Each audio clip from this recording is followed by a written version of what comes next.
Olá, tudo bem? Boa tarde, boa noite, bom dia. Mais uma vez aqui, dar continuidade aos estudos, né? Dessa vez agora um pouco diferente. Os estudos serão feitos por tempo indeterminado offline, ou seja, não haverá a participação no chat, tá? Os estudos serão gravados e depois colocados no YouTube, então não haverá possibilidade de interação ao vivo, tá? Isso foi algo debatido, definido na minha página. Eu pedi ajuda das pessoas que acompanham os estudos, então a grande maioria disse que era melhor que os estudos fossem feitos dessa maneira do que interrompidos em razão do problema que eu estou tendo com a latência da internet aqui. Certo? Para algumas pessoas também disseram poderia haver uma possibilidade de enviar mensagens e as perguntas, mas essa possibilidade está descartada. Eu não tenho disponibilidade para responder perguntas fora desse horário, tá? Os horários dos estudos já tomam praticamente meio período da minha semana, são entre 15 a 20 horas semanais para que os 4 estudos aconteçam.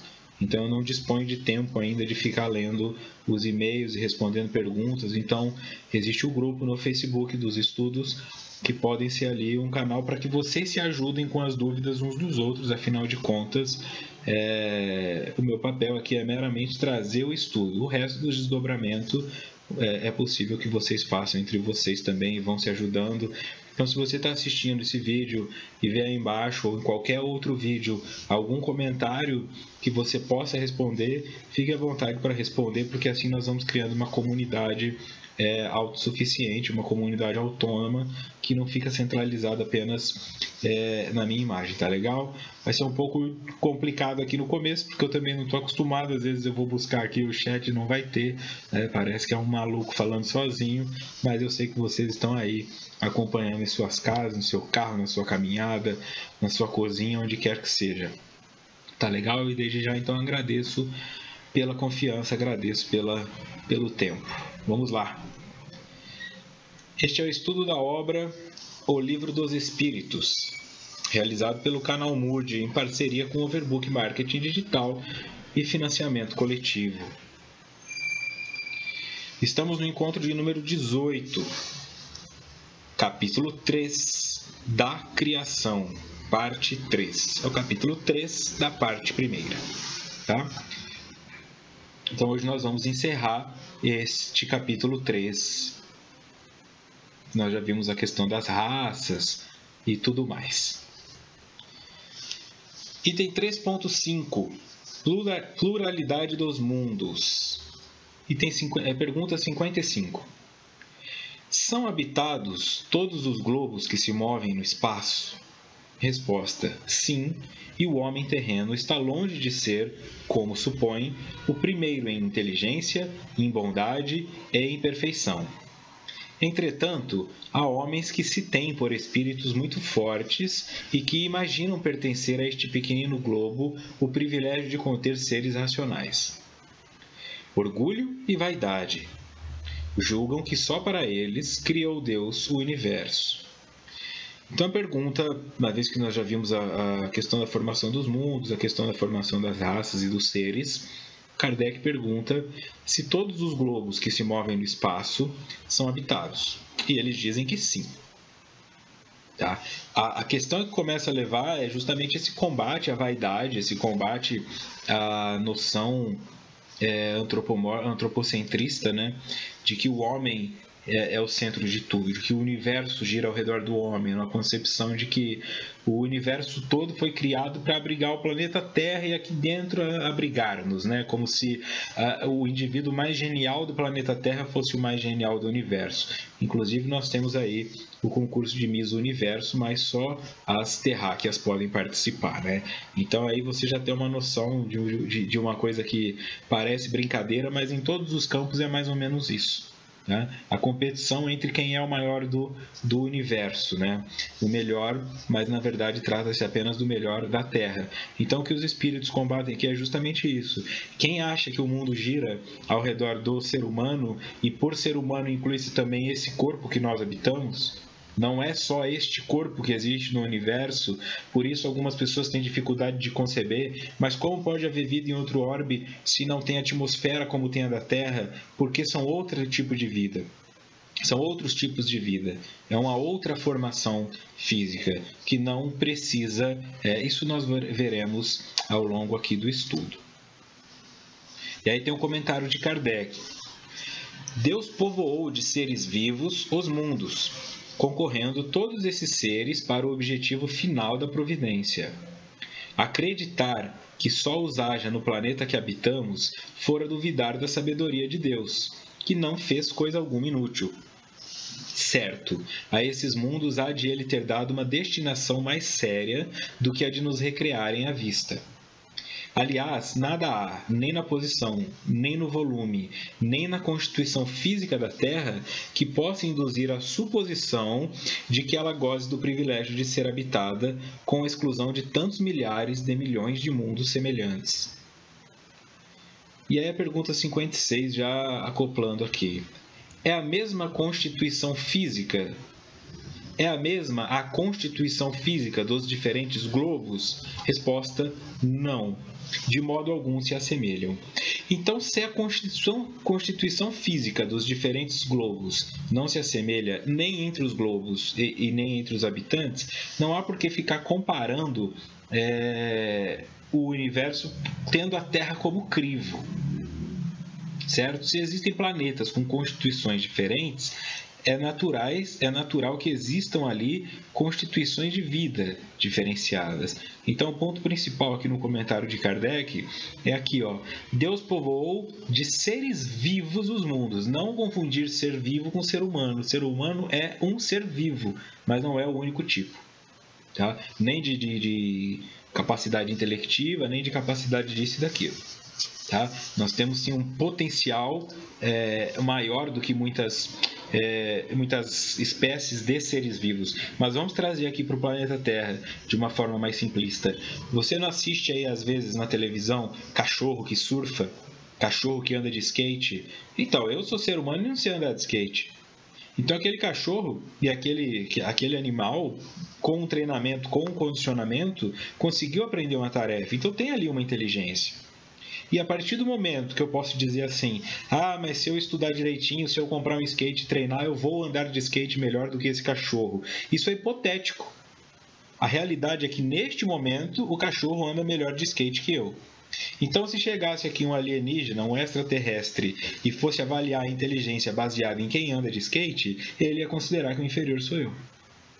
O que eu tenho de potência é uma coisa. O limite que se pode alcançar a inteligência de um cachorro, de um gato, de um papagaio é conhecido. Eles vão chegar num teto e a partir dali eles não vão conseguir ultrapassar. Nós vamos conseguir aprender 6, 7 idiomas. O cachorro vai ter sempre aquela linguagem dele, do olhar, dos gestos, onde ele põe a cauda, o que ele faz com as orelhas, certo? Então, pensando nessa escala pequenina, que é a nossa relação com os animais domésticos, calcula na escala universal como é a nossa relação para com os seres dos outros planetas, certo? Para que não fiquemos nem com o sentimento de sermos melhores do que todo mundo e nem com o sentimento de sermos piores que todo mundo. Pode acontecer de, em dado momento, uma vida extraterrestre vir à Terra e aí todo mundo vai falar, olha, eles já conseguem fazer naves espaciais que transitam pelo universo e tal, e de repente eles aportem aqui e falem, olha, eu não sabia que você é capaz de fazer isso, e aprendam algo conosco.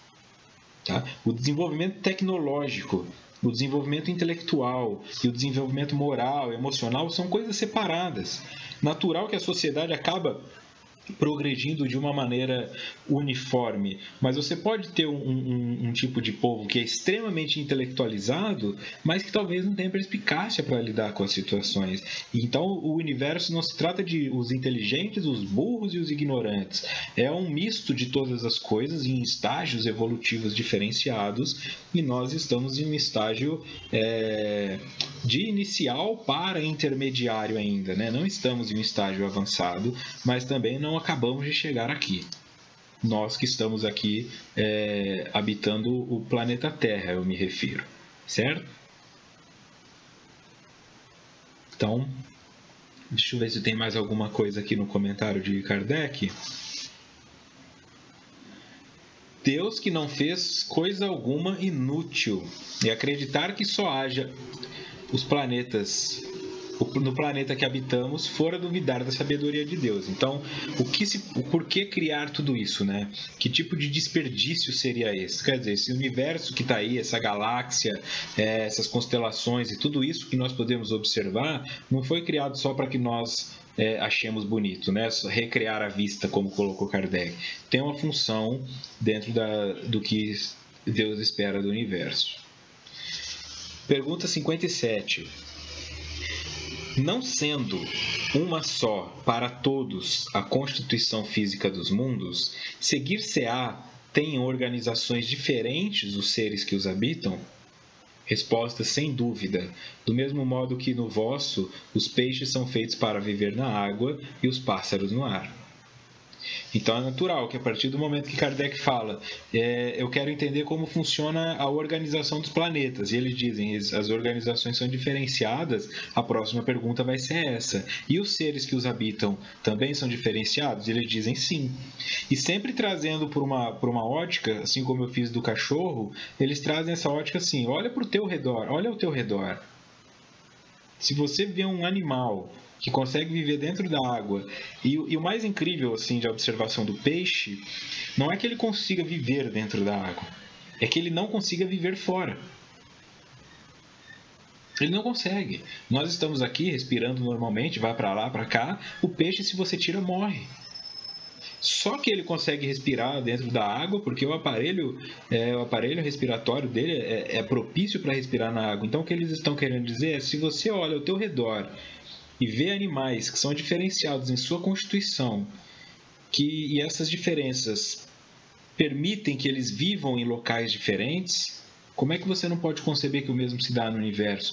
E ainda falando dentro de animais que vivem dentro da água, você tem aqueles que conseguem ir na água salgada e os outros na água doce, os outros que suportam temperaturas polares e os outros que precisam de temperaturas tropicais.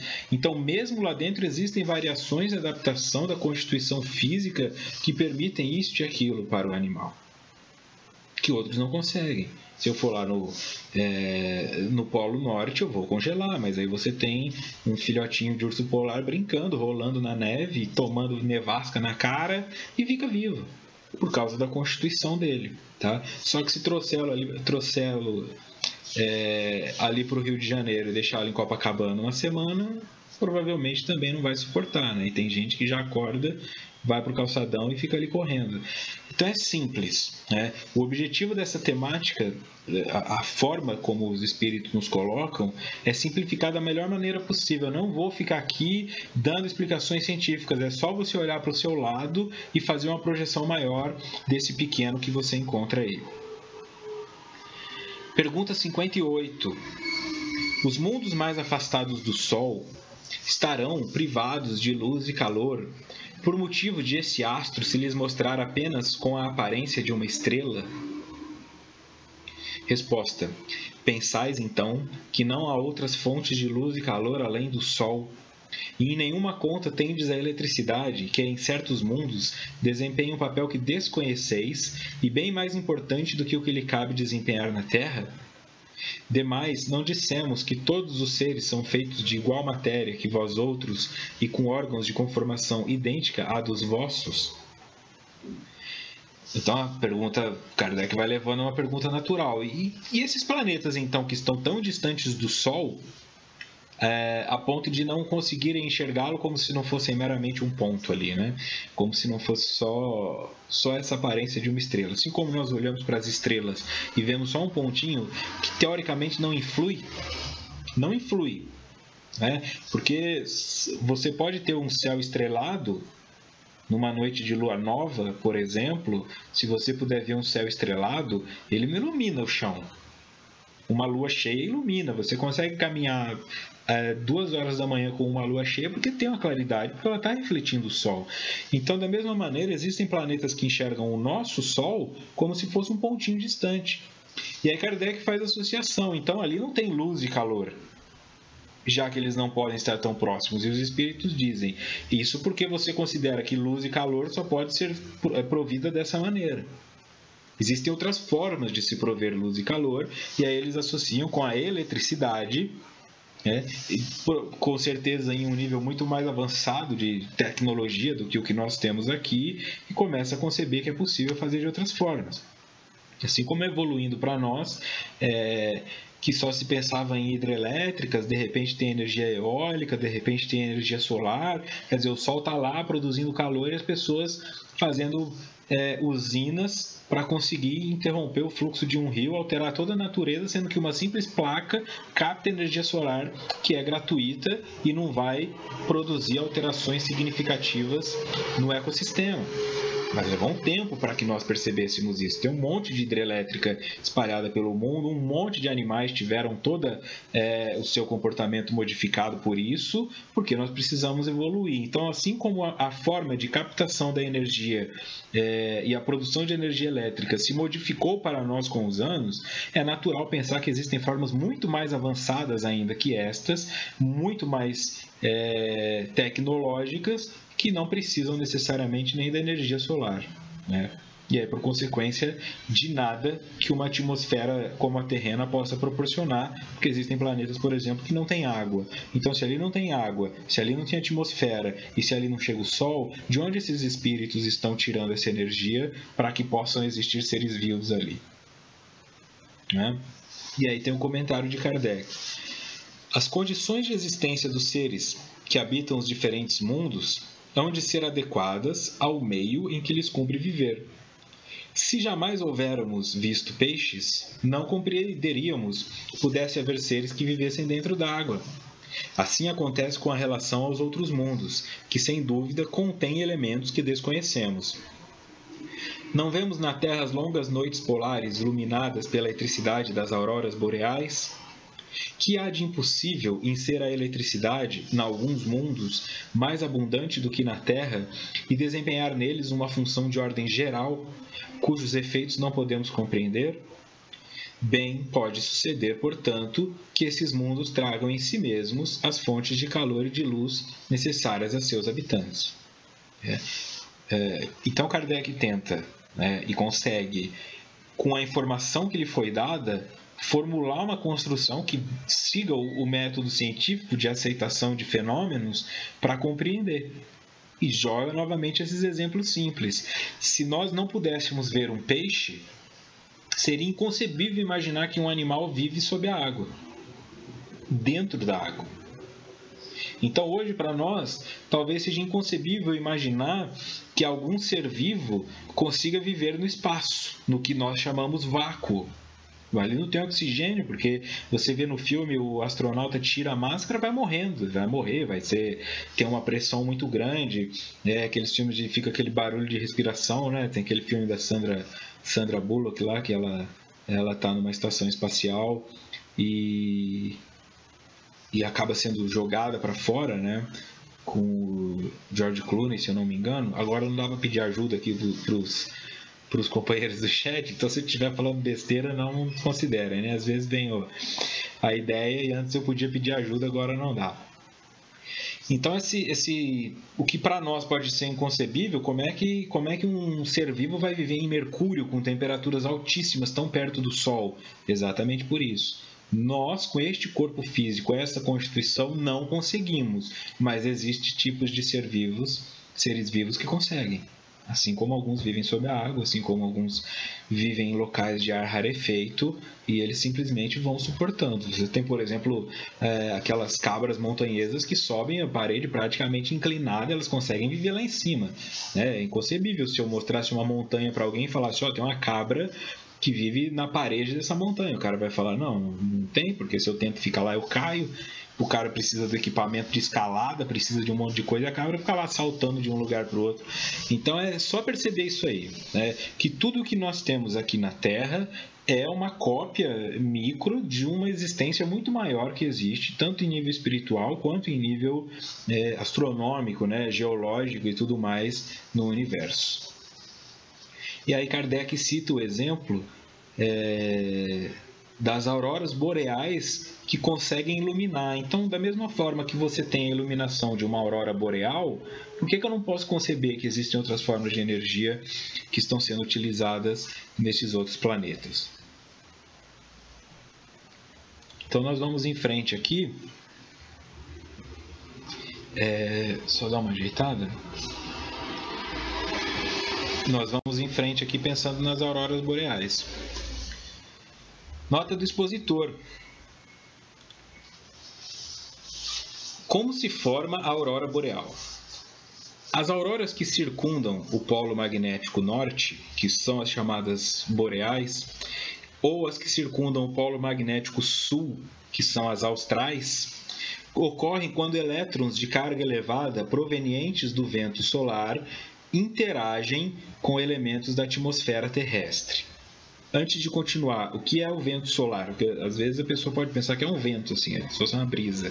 Vento solar, emissão contínua de partículas carregadas provenientes da coroa solar, que podem ser elétrons e prótons, além de subpartículas como os neutrinos. Tá? Então, nós não estamos falando de uma brisa, não estamos falando de um furacão.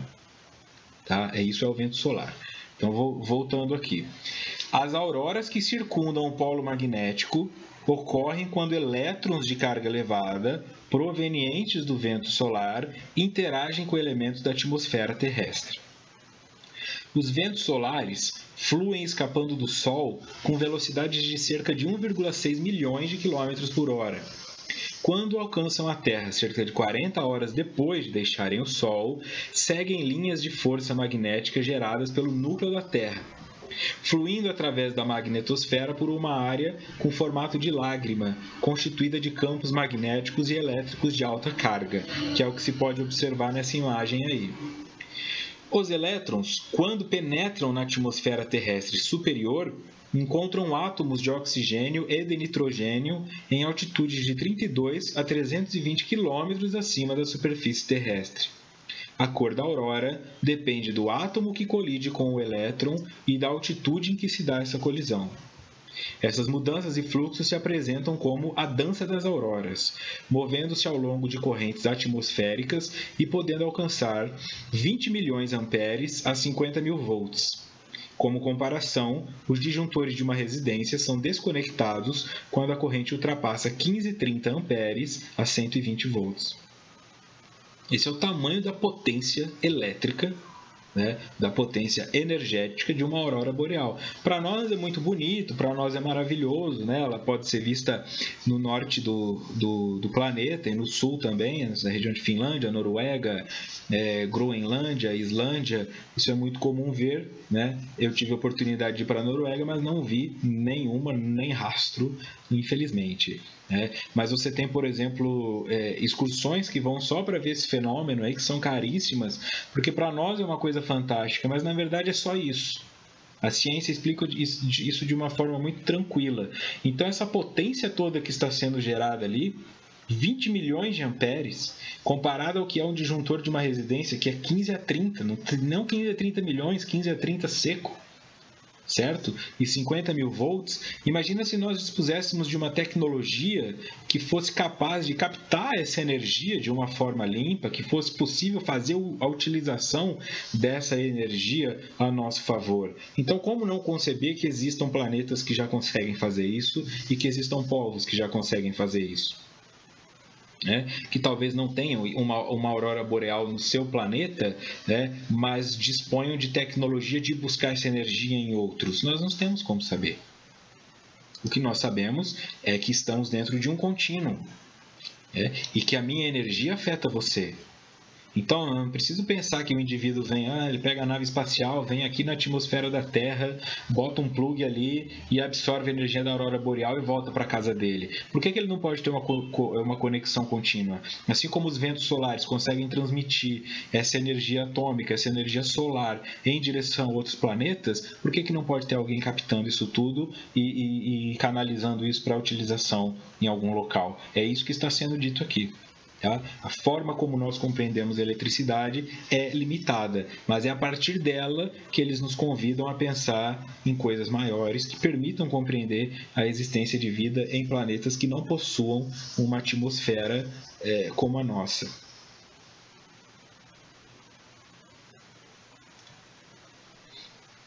certo? Então, é isso aí. Item 3.6.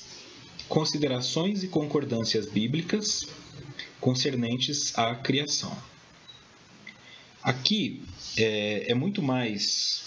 É como se fosse a pergunta 59, mas na verdade isso vai funcionar como um item. Tá? São reflexões, é uma metodologia que Kardec aplica aqui para fazer uma conexão com o que foi ensinado até o momento, aplicando com o que se encontra principalmente no livro de Gênesis da Bíblia, o dito primeiro livro escrito por Moisés, para tentar bater com um método científico, para que nós não venhamos a precisar ficar presos a essas noções do que foi Noé, do que foi Adão, do que é verdade, do que é verdade, e que possamos nos libertar desses ensinamentos errôneos que foram oferecidos pelo protestantismo, pelo catolicismo, pelo judaísmo e todas as outras religiões das quais fizemos parte em algum momento da nossa existência como espíritos. Mas chega um momento em que é necessário deixar isso para trás e começar a fazer questionamentos mais profundos, alçando assim voos mais altos também. Item 59. Estamos nas considerações e concordâncias bíblicas concernentes à criação.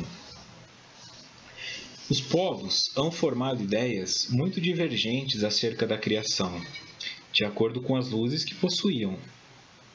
Apoiada na ciência, a razão reconheceu a inverossimilhança de algumas dessas teorias. A que os espíritos apresentam confirma a opinião de há muito partilhada pelos homens mais esclarecidos. A objeção que se lhe pode fazer é a de estar em contradição com o texto dos livros sagrados, mas um exame sério mostrará que essa contradição é mais aparente do que real, e que decorre da interpretação dada ao que muitas vezes só tinha sentido alegórico. A questão de ter sido Adão, como primeiro homem, a origem exclusiva da humanidade, não é a única cujo respeito às crenças religiosas tiveram que se modificar. O movimento da Terra pareceu, em determinada época, tão em oposição às letras sagradas que não houve gênero de perseguições a que essa teoria não tivesse servido de pretexto. E, no entanto, a Terra gira, malgrado aos anátemas, não podendo ninguém hoje contestá-lo sem agravo à sua própria razão. Aqui entra uma questão de uma filosofia própria. Tá? Ela está além, uma espécie de metalinguagem, vamos por assim dizer. Então Kardec está explicando ao mesmo tempo o método dele e norteando qual o objetivo da aplicação desse método. O que ele diz aqui? Que não adianta construir essa percepção do que os espíritos trouxeram se tudo o que está na Bíblia tiver que ser descartado. Porque se assim o fosse feito, não seria uma filosofia de avanço da religião. Né? E no avanço pode ser que chegue à extinção. Acredito que o objetivo da religião é avançar tanto a ponto de não precisar existir mais. Quanto mais a religião, quanto mais um povo se torna dependente de uma religião, menos esclarecido é esse povo e menos clarificada é esta religião. O ideal é que exista um conceito religioso que não seja percebido, que não precise ser lembrado, que não precise ser canalizado em dogmas. Quando eu sempre prego aqui, a única religião que realmente vai unir o mundo é o amor. Enquanto ficar tentando impor espiritismo, umbandismo, catolicismo, islamismo, não vai rolar. Vai ter briga, vai ter conflito, vai ter separação. Quando tudo isso parar e nós começarmos a falar, vamos tentar trabalhar o amor, que foi a religião trazida por Jesus, a única proposta por Jesus, aí vai começar a ter uma conexão que é simples. Se você se vê num planeta onde o amor está planificado como uma religião já instituída no inconsciente coletivo de todos os seres, ninguém precisa te lembrar disso. Não tem dogma. Não tem ritual, não tem culpa, não tem medo, não tem nada disso. Não tem nem perdão, porque não existe ofensa.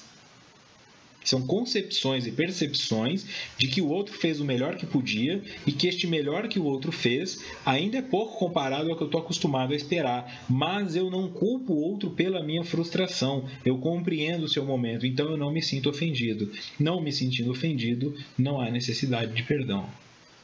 Mas hoje nós ainda precisamos, tem que perdoar, porque senão você vai para o inferno. Olha os espíritos obsessores. Olha, se você não ficar desse jeito, você vai adoecer. E aí fica, não, eu tenho que fazer academia, senão eu vou adoecer. Eu tenho que rezar, senão eu vou adoecer. Eu tenho que tomar passe, senão eu vou adoecer.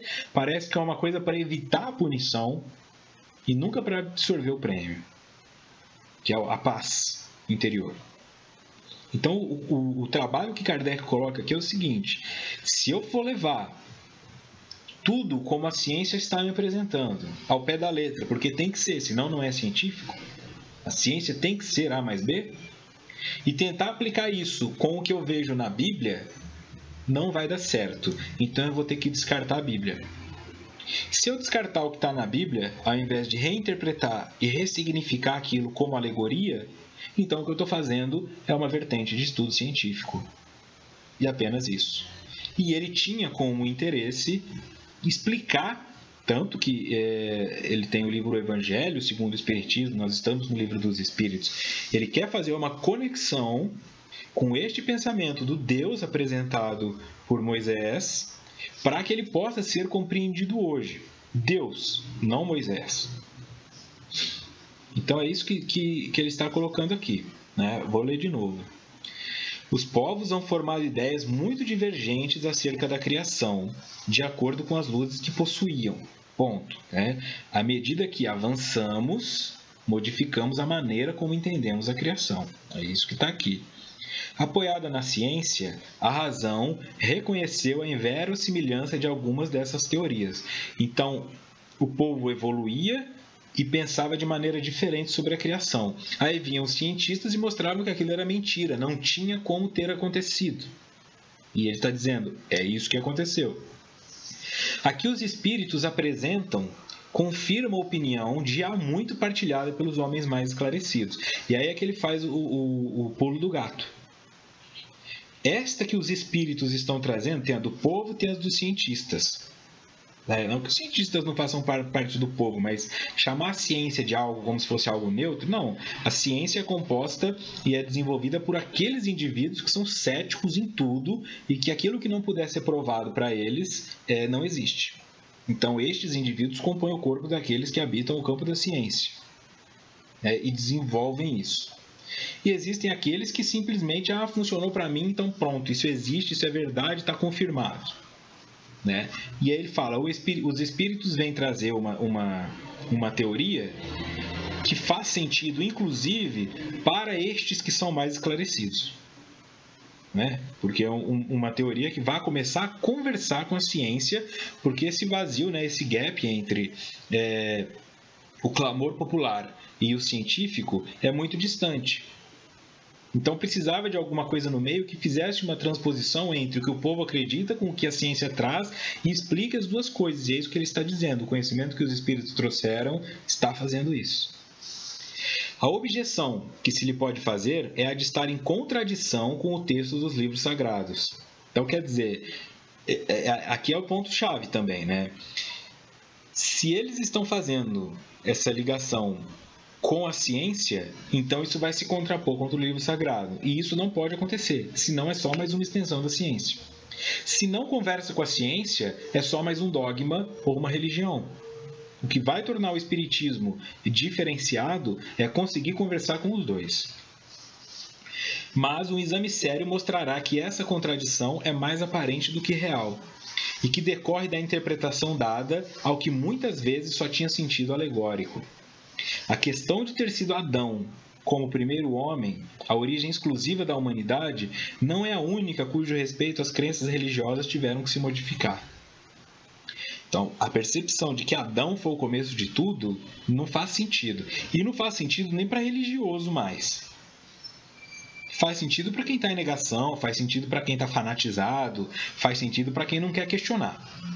Porque se você aplica 5 minutos de razão pura sob a concepção de Adão e Eva, isso vira uma alegoria Walt Disney e nada mais do que isso. da forma como está escrita. Tá? Porque é uma alegoria, mas está sendo interpretada por muitas religiões e muitos religiosos ao pé da letra, como se fosse uma verdade literal.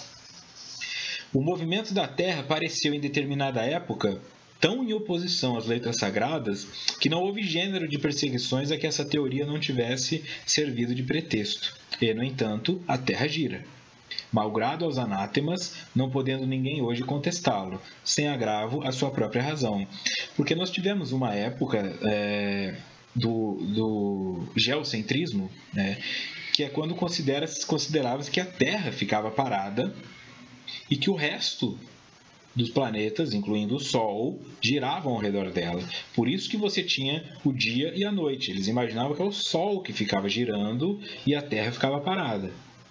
Depois é que essa teoria é derrubada e você vai para a teoria do heliocentrismo, que é quando o centro está no hélio, ou seja, no Sol, e o resto é que gira ao redor dele, que é a que nós temos hoje. Tá? Então ele diz, por vários momentos, aquilo que estava escrito nas escrituras foi contestado e depois se mostrou verdade, ou então começou a fazer sentido. Então, o que nos leva a pensar que neste momento nós temos o total conhecimento ou a capacidade de fazer a leitura plena do que está ali. E nos convida a pensar um pouco mais adiante.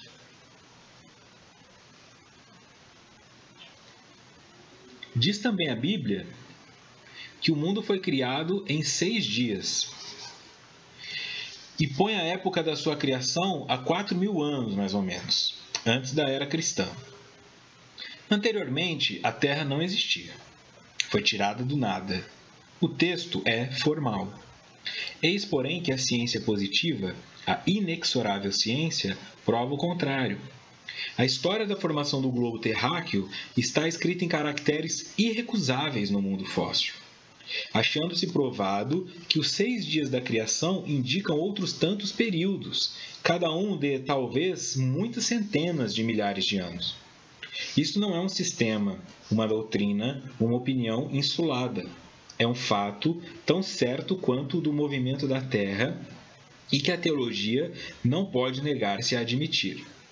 O que demonstra evidentemente o erro em que se está sujeito a cair tomando ao pé da letra expressões de uma linguagem frequentemente figurada. Dever-se-á daí concluir que a Bíblia é um erro? Não. A conclusão a tirar-se é que os homens se equivocaram ao interpretá-la. Escavando os arquivos da Terra, a ciência descobriu em que ordem os seres vivos lhe apareceram na superfície. Ordem que está de acordo com o que diz a Gênese, havendo apenas a notar-se a diferença de que essa obra, em vez de executada milagrosamente por Deus em algumas horas, se realizou sempre pela sua vontade, mas conformemente à lei das forças da natureza em alguns milhões de anos. Vamos lá, agora analisar o passo a passo aqui. Diz também a Bíblia que o mundo foi criado em 6 dias, e põe a época da sua criação a 4.000 anos, mais ou menos, antes da era cristã. Se você for avaliar a Bíblia ao pé da letra e pegar a interpretação do que está sendo dito ali, comparando com as eras que já foram estudadas pela história, pela antropologia e pela arqueologia e paleontologia também, você vai chegar a essa conclusão. 4.000 anos, mais ou menos, antes da era cristã. Comparado, antes da era cristã, não antes do momento atual. Então, comparado ao que nós temos hoje, que são mais de 2.000 anos após a morte de Cristo, né, teria o mundo em torno de 6.000. 4 antes, 2 depois. Isso é que, se você for pegar a Bíblia ao pé da letra, o mundo tem cerca de 6.000 anos. O homem aqui dentro, né, a criação, a partir do momento em que Deus criou o mundo. Anteriormente, a Terra não existia, segundo a Gênese, ao pé da letra. Foi tirada do nada. Então, assim, não tinha nada aqui, aí o verbo caminha sobre as águas e vai criando, que haja terra, que haja luz, que haja tudo. Então, ele está dizendo assim, essa visão concebe que não tinha nada, quer dizer que tinha nada, e deste nada, Deus criou a Terra há 6.000 anos. E aí botou nela Adão. O texto é formal. Eis, porém, que a ciência positiva prova o contrário. Então a ciência veio e provou que isso é mentira, que o mundo não existe há 6.000 anos, que o mundo existe há milhões, bilhões de anos, que não se pode calcular com precisão total a idade do planeta Terra. Agora, você tem períodos cretáceos, mesozoicos, paleozoicos, períodos anteriores, muito anteriores, assim, milhões de anos, quando você vê a questão dos dinossauros e tudo mais. E as pessoas vão negando isso, né? Isso tudo é mentira, esses fósseis não existem, né? O homem não chegou à Lua, foi uma filmagem de Hollywood, a Terra é plana. Ainda tem um povo batendo cabeça com essas questões, querendo contrapor esse aspecto, mas a ciência daí para provar isso. Então, os estudos das camadas, como eu já disse, as camadas, estudos feitos, inclusive, principalmente pela geologia, que vão estudando as camadas do planeta Terra, eles vão identificando que existem padrões ali. Né? Certos fósseis só são encontrados em determinadas épocas, porque o mundo vai se sedimentando. E à medida que vai se sedimentando, o que está naquela área vai ficar sedimentado. Então não tem como estar anterior àquilo e nem não tem como estar posterior àquilo. Por aí eles vão fazendo a leitura. Assim como você vê pessoas que fazem a leitura de tronco de árvore, pelo número de círculos que tem na árvore quando se corta ela, você sabe a idade daquela árvore. Então também é possível mensurar a idade da Terra pela leitura das camadas geológicas. Compreendendo que essas camadas mostraram, não, 6.000 anos não quer dizer nada, isso aqui existe há muito mais tempo, então o Kardec traz o questionamento. Então, quer dizer, a leitura estava errada? A história da formação do globo terráqueo está escrita em caracteres irrecusáveis no mundo fóssil, achando-se provado que os 6 dias da criação indicam outros tantos períodos, cada um de talvez muitas centenas de milhares de anos. Isto não é um sistema, uma doutrina, uma opinião insulada. É um fato tão certo como o do movimento da Terra e que a teologia não pode negar-se a admitir. Então, a opinião insulada, o insulado é uma ilha, né? Não é alguém que falou, existem milhões de anos. Ele está dizendo, a teologia, que são aqueles que estudam Deus, que são aqueles que estudam as escrituras sagradas, não podem negar que isso é verdade. Não é uma opinião, é uma análise de fósseis. Então, o mundo tem milhões de anos. O que ele faz a interpretação, então? Que estes dias, Deus criou o mundo em 6 dias e descansou no 7º. Que estes 6 dias não são segunda, terça, quarta, quinta e sexta, sábado. São eras. E que cada uma dessas eras pode ter levado milhões de anos. Centenas de milhares de anos. 500, 600, 700, 1.000 anos, 800, 1.000 anos, 900. Então, só aí você teria, se cada uma durou 1 milhão de anos, 6 eras, 6 milhões de anos. Para que isso tudo acontecesse. Desde a criação, de se levantar as águas, que é aquele conceito que eu já trouxe aqui também. Não é assim, Deus... Não, a Terra vai se esfriando e aí você vai tendo erupções vulcânicas. Essas erupções vão fazendo emergir os blocos de terra, mas é gigantesco. Nós estamos falando de uma erupção a nível continental. Aí essa quantidade de terra emerge. Quando ela emerge, a água que estava nela escorre. Aí você tem a criação dos rios e o isolamento nos oceanos. Tudo isso vai fazendo sentido. Os planetas que têm essas formações rochosas, as planícies, as erosões, os desertos, tudo tem uma explicação. Tudo está ali fazendo um sentido. Então, isso tudo vai acontecendo em milhões de anos que a Terra vai se transformando. Então, essa é a leitura que Kardec faz. Não foram 6 dias, foram 6 eras. E cada uma dessas eras composta por centenas de milhares de anos. E isso não pode ser negado pela teologia. E quem são os teólogos? Os caras que fazem faculdade de teologia? Não, nós estamos fazendo teologia aqui. Esse é um estudo teológico. Tá? Porque nós estamos tentando aqui compreender uma noção mais atualizada e uma noção mais realista do que pode ser Deus. Nós já enterramos aquele tiozão de barba lá, barba branca, cabelo... Esse Deus já não existe mais. Ele ainda existe dentro da sua cabeça, é na sua cabeça. Mas na concepção filosófica não pode existir esse Deus. Isso é teologia. Certo? Então, nós somos os teólogos aqui. Nós não podemos ficar repetindo que a Terra foi criada em 6 dias. Nós temos que ter essa concepção de que foi uma linguagem figurativa, que foram 6 eras. Dever-se-á daí a concluir... Cadê? Aqui, ó.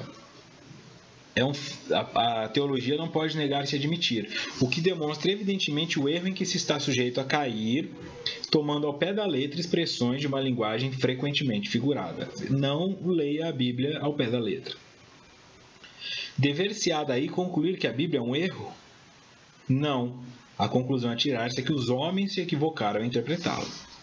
Certo? Bom, se eu concluo que a Bíblia é um erro, eu tenho que jogá-la fora, e aí eu vou buscar minhas bases ancestrais em outra filosofia, ou então meramente na ciência, né? E a ciência não está preocupada ainda em entender Deus da forma como a teologia tenta entender. Tentar fazer uma conexão que seja mais sincera e uma conexão que seja mais possível. A ciência vai estar focada em outras coisas agora, em curar o câncer, em curar HIV, em desenvolver medicamento, em desenvolver armas químicas mais poderosas, bombas mais explosivas, né? Não nessa visão. Tá? Então eu não posso pegar essa Bíblia e jogar fora concluindo que ela está errada, porque eu não sei fazer a leitura dela. Seria a mesma coisa que pegar um livro escrito em inglês, e quando você só sabe falar a língua portuguesa, e achar que ele está escrito errado. E aí jogá-lo fora. Na verdade, eu é que não sei fazer a leitura daquilo. Então o convite que ele está fazendo é: nós precisamos desenvolver um método de leitura e percepção que seja mais abstrato e capacitado a compreender isso de forma alegórica. Mas como é que eu faço então a compreensão de forma alegórica? E aqui é o ponto de conexão de Kardec com a doutrina e com a ciência. Como é que eu faço então para interpretar uma alegoria de forma que eu não viaje? Porque se eu for interpretar uma alegoria, eu estou indo para o campo do subjetivo. Eu posso interpretá-la como eu bem entender. Então eu poderia chegar aqui e falar: na verdade, esses 6 dias foram 6 eras, e as pessoas vão falar: é verdade. Eu poderia chegar aqui e falar: na verdade, esses 6 dias foram 6 meses, é verdade. Como é que eu faço então? Pego a ciência. Primeiro eu analiso o substrato e a informação que a ciência me traz. E aí depois eu tento crivar o que está na Bíblia ali. Porque não tem outro jeito. O que está na Bíblia não pode ser superior ao que a ciência traz. De fato, já comprovado que pode ser verificado, não de hipótese. Então, esse é o paralelo que está sendo traçado aqui. Este é o tamanho do trabalho de Kardec. Pegar o que a ciência trouxe e falar: tudo bem, eu tenho que fazer o que está na Bíblia e o que está na religião que eu compreendo, conversar com isso. Não forçar para caber. Tem que caber perfeitamente. E é esse o esforço dele aqui, e é esse o nosso esforço aqui. Algumas coisas ainda não cabem. Algumas coisas ainda não podem ser explicadas, mas é porque nós não detemos recursos para isso. Tá? E nós estamos aqui quebrando a cabeça para desenvolver esse recurso. Escavando os arquivos da Terra, a ciência descobriu em que ordem os seres vivos lhe apareceram na superfície. Ordem que está de acordo com o que diz a Gênesis. Havendo apenas a notar-se a diferença de que essa obra, em vez de executada milagrosamente por Deus em algumas horas, se realizou sempre pela sua vontade, mas conforme as leis da força da natureza em alguns milhões de anos. Então, o que a paleontologia, a arqueologia e a geologia trouxeram de informações não é diferente do que você lê na Gênesis, na Bíblia, no que foi criado primeiro. A sequência é a mesma. O que eles mostraram é que esses 6 dias, na verdade, são milhões de anos. E não 6 dias, são eras. Tá? Então ele compreende. A sequência está certa, mas a leitura do tempo é que estava errada. Então, tudo isso que foi construído, não foi construído assim: Deus, levanta um morro aqui, aparece uma galinha ali, agora eu vou falar, mas é o ovo ou a galinha que vem primeiro? Aí Deus ficou em dúvida ali, pensando se vinha a galinha ou o ovo primeiro. Não é assim. As leis foram aplicadas, e aqui é o ponto principal da doutrina, o ponto principal da compreensão do universo. Deus não está na manifestação dos milagres de criar as coisas. Deus está na concepção de uma lei que faça a natureza agir de forma uniforme em todos os locais, criando as coisas sem dar saltos. Isto é Deus. Um indivíduo que chegaria aqui criando coisas a seu bel prazer é um megalomaníaco. É um perigo para o universo. Porque o que esse cara pode criar?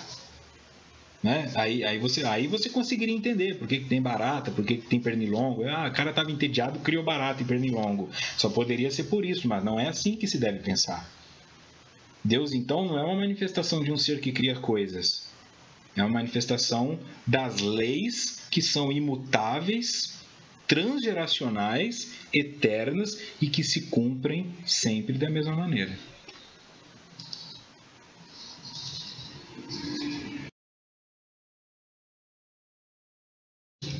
Ok? Vamos em frente.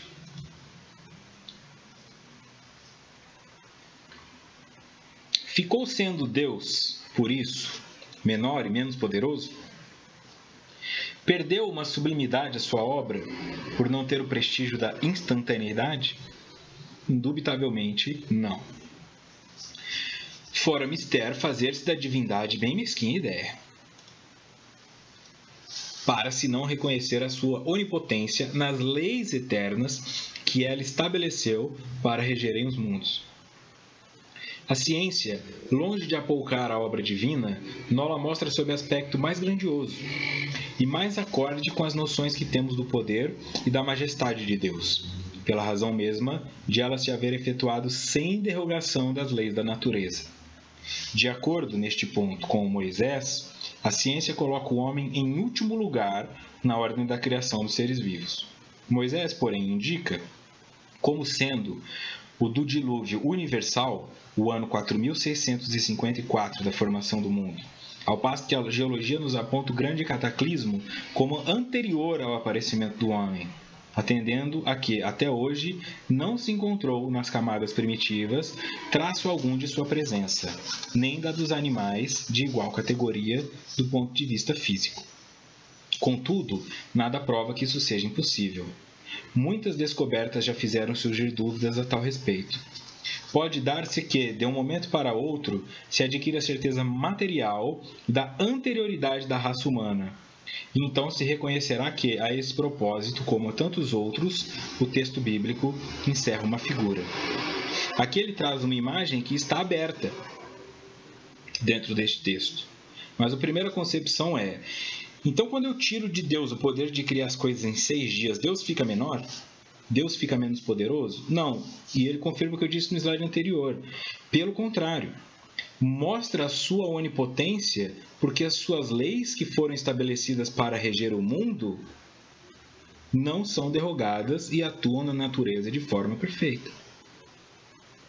Se ele o fizesse de vontade própria, ele estaria agindo pelo ego.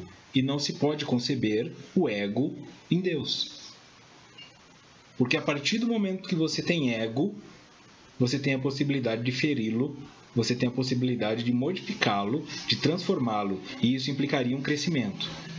E um ser que pode crescer não é um ser perfeito. E um ser imperfeito não é Deus. Então nós teríamos que buscar algo. Olha, existe um ser que criou todas as coisas. Tudo bem. Então isso só nos dá certeza. Criou com as próprias mãos ali, montou como se fosse argila. Então isso só nos dá certeza que existe um ser maior que ele, que é o Deus. Porque enquanto não for perfeito, imutável, não é Deus. A ciência, longe de apoucar a obra divina, então quando a ciência faz isso, ela não está colocando Deus como pequeno, pelo contrário. Ela está fazendo ele mais grandioso ainda, porque nos dá a noção do poder e da majestade dele, pela razão mesma de seu trabalho se haver efetuado sem derrogação das leis da natureza. Compreendem a clareza disso? Se ele interfere nas leis naturais e cria algo pelas próprias mãos, as suas leis são possíveis de serem corrompidas. Ele está agindo na ilegalidade. E na ilegalidade existe a preferência. E na preferência existe a vaidade. Existe a escolha. Compreende? Então, se Deus escolhe alguma coisa ser criada, ele também pode escolher algum povo. Ele também pode escolher momento. Ele pode escolher qualquer outra coisa. E aí nós não estamos nas mãos de alguém que é justo e bondoso. Nós estamos nas mãos de um ego que toma decisões que nos afetam. Esse é o tamanho. Então, a lei é criada e ao não interferir nela, pela não existência de milagres, nem de maldições, é que Deus se faz Deus.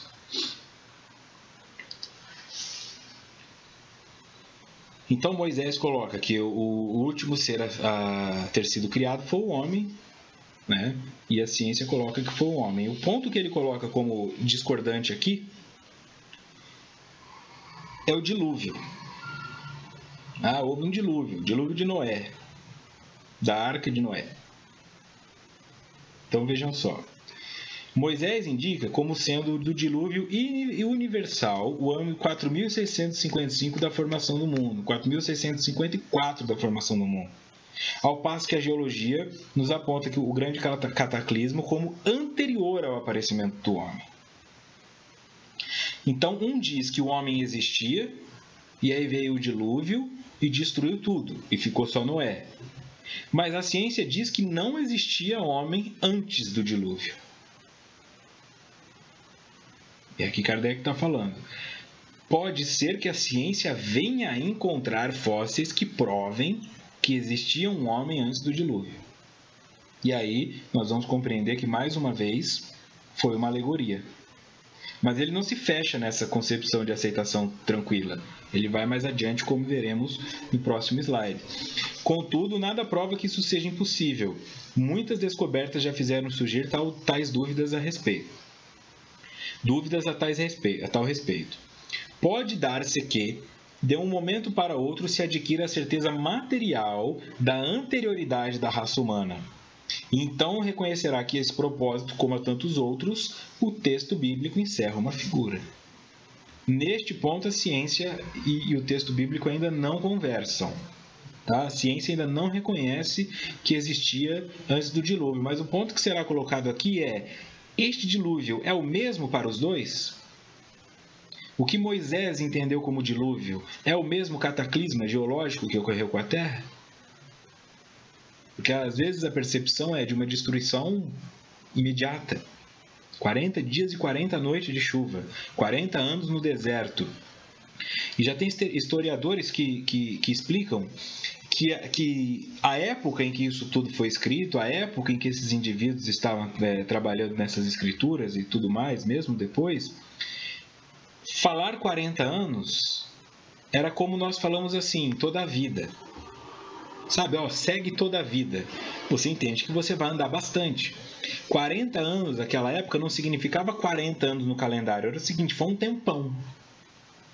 Então dizer que o dilúvio durou 40 dias e 40 noites é assim, durou um tempão. Dizer que eles ficaram 40 anos andando no deserto antes de chegar à Terra Prometida é um tempão. Até morrer todas as gerações. Não quer dizer, ao aniversário de 40 anos chegamos ali. É uma interpretação que deve ser feita. Durou muito mais tempo. Então, quando se pensa, por exemplo, no evento que dizimou a vida dos dinossauros aqui na Terra, algumas pessoas têm a noção de que caiu um meteoro na Terra e com a explosão os dinossauros morreram. Mas, na verdade, aquela queda do meteoro levantou muito resíduo. Como se fosse o céu todo empoeirado, imagina assim, com a cortina de fumaça imensa. Essa cortina gerou uma toxicidade no plano, ao mesmo tempo que os raios solares não entravam. Então ficou um período de muita noturno, um período de um nublado muito denso, que não permitia que a luz do sol entrasse. Então as folhas começaram a morrer. Como as folhas começaram a morrer, os herbívoros não tinham mais o que comer, eles pesavam toneladas, eles precisavam comer muita folha. Com os herbívoros morrendo, os carnívoros não tinham quem comer, e assim foi acontecendo a extinção dos dinossauros. Não foi no dia em que o meteoro caiu. Se ele tivesse tido uma potência de destruir tudo que estava no globo, mesmo que houvesse uma concentração ali de Pangeia, ele teria que ter destruído muito mais, talvez dizimado o globo terrestre.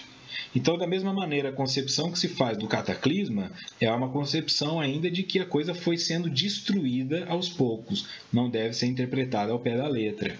Seguindo. A questão está em saber se o cataclisma geológico é o mesmo a que assistiu Noé. Ora, o tempo necessário à formação das camadas fósseis não permite confundi-los.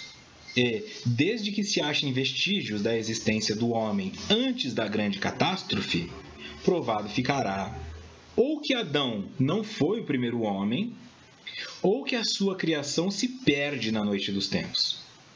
Contra a evidência não há raciocínios possíveis. Forçoso será aceitar-se esse fato como se aceitaram o do movimento da Terra e os 6 períodos da criação. A existência do homem antes do dilúvio geológico ainda é, com efeito, hipotética para a ciência. Eis aqui, porém, alguma coisa que o é menos. Admitindo-se que o homem tenha aparecido pela primeira vez na Terra 4.000 anos antes do Cristo, e que 1.650 anos mais tarde toda a raça humana foi destruída, com exceção de uma só família, resulta que o povoamento da Terra data apenas de Noé, ou seja, de 2.350 anos antes da nossa era. Ora, quando os hebreus emigraram para o Egito, no 18º século, encontraram esse país muito povoado e já bastante adiantado em civilização. Então Kardec levanta o questionamento. Este cataclismo geológico, que é reconhecido pela geologia, portanto pela ciência, é o mesmo que Noé viu? Que foi o dilúvio? Se for, quer dizer, se fosse, porque não foi, já está claro isso aqui, toda a raça humana teria que ter partido de Noé. Então, o Adão nasceu há milhões de anos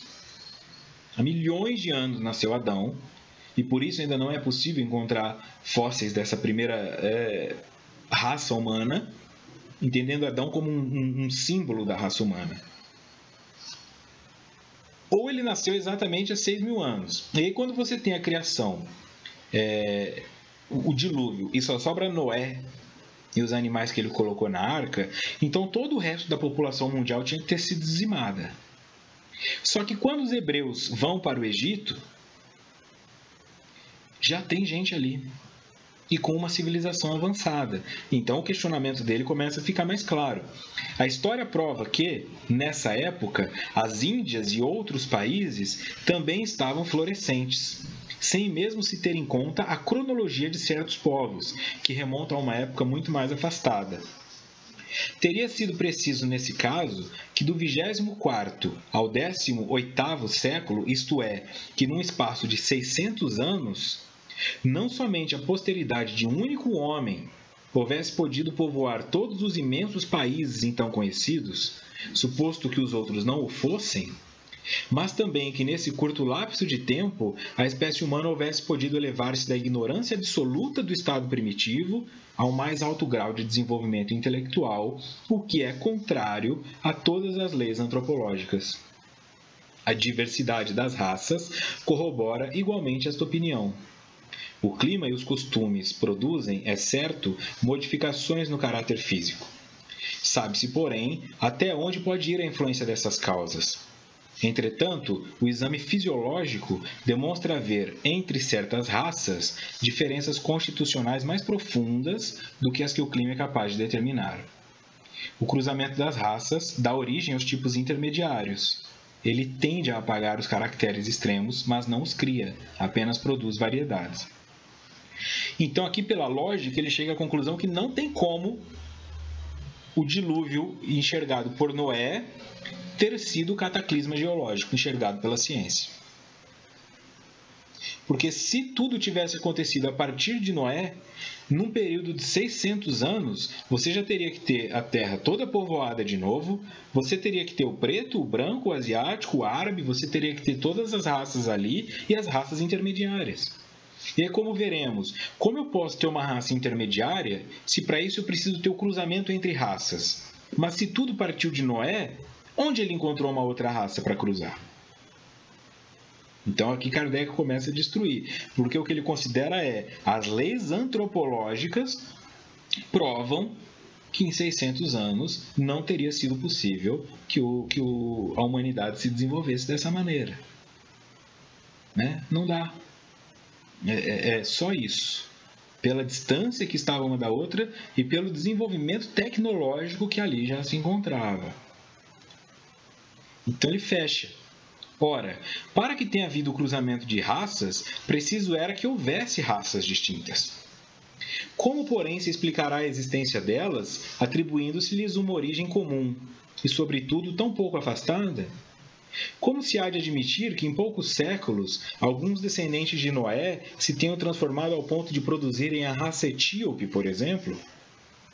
Tão pouco admissível é semelhante metamorfose quanto a hipótese de uma origem comum para o lobo e o cordeiro, para o elefante e o pulgão, para o pássaro e o peixe. Ainda uma vez, nada pode prevalecer contra a evidência dos fatos. Tudo, ao invés, se explica admitindo-se que a existência do homem é anterior à época em que vulgarmente se pretende que ela começou. Que diversas são as origens. Que Adão, vivendo há 6.000 anos, tenha povoado uma região ainda desabitada. Que o dilúvio de Noé foi uma catástrofe parcial, confundida com o cataclisma geológico, e atentando-se finalmente na forma alegórica peculiar ao estilo oriental, forma que se nos depara nos livros sagrados de todos os povos. Isto faz ver quanto é prudente não lançar levianamente a pecha de falsas doutrinas que podem, cedo ou tarde, como tantas outras, desmentir o que as combatem. As ideias religiosas, longe de perderem alguma coisa, se engrandecem, caminhando de par com a ciência. Esse, o meio único de não apresentar lado vulnerável ao ceticismo. Então ele fecha, abre as dúvidas lá no começo e, pelo pensamento racional e analítico, chega à conclusão. O dilúvio de Noé não foi um cataclisma universal, ou seja, mundial, foi só uma enchente que aconteceu ali, né, no bairro dele. Assim, o cara mora lá, teve uma enchente ali na cidade dele. E aquilo morreu. Mas enquanto estava tendo uma inundação ali onde Noé estava, no resto do mundo o negócio estava normal. Adão pode sim ter vivido há 6.000 anos. Só que ele nasceu, ele surgiu, ele apareceu, ele foi colocado, ele deu vida em um local que não tinha outras pessoas. Né? Então imagine que eu me case, vá com a minha esposa lá para o meio do Mato Grosso, num lugar que não tenha vida por perto por uma boa quilometragem, tenha um filho, e aí eu crie esse filho, por exemplo, dizendo a ele que eu sou Deus e que eu criei ele, e a hora que ele fica um pouquinho adulto eu desapareço, volto para São Paulo e ele fica lá achando que ele é a criatura. Aí ele escreve um livro sobre isso. É mais ou menos assim para entender. Então, como Adão não conseguia ver muita vida ao seu redor, concebeu que vivia apenas ele. Então faz sentido que Adão possa ter vivido há 6.000 anos, mas de uma área afastada. Ele não foi o primeiro ser vivo, ser humano do planeta. A lógica que se faz é: a vida humana na Terra já existe há muito mais do que 6.000 anos e que, na verdade, partiu de vários locais. Então não tem povo escolhido, não tem Adão, não tem o primeiro ser criado. Foi uma consequência da causa e efeito das leis naturais, assim como todos os animais se formaram partindo de seres orgânicos microscópicos até se transformar em coisas maiores. Assim também se deu a evolução da raça humana, e isso faz sentido com a antropologia, faz sentido com a visão darwinista, né, antropológica, faz sentido com a geológica.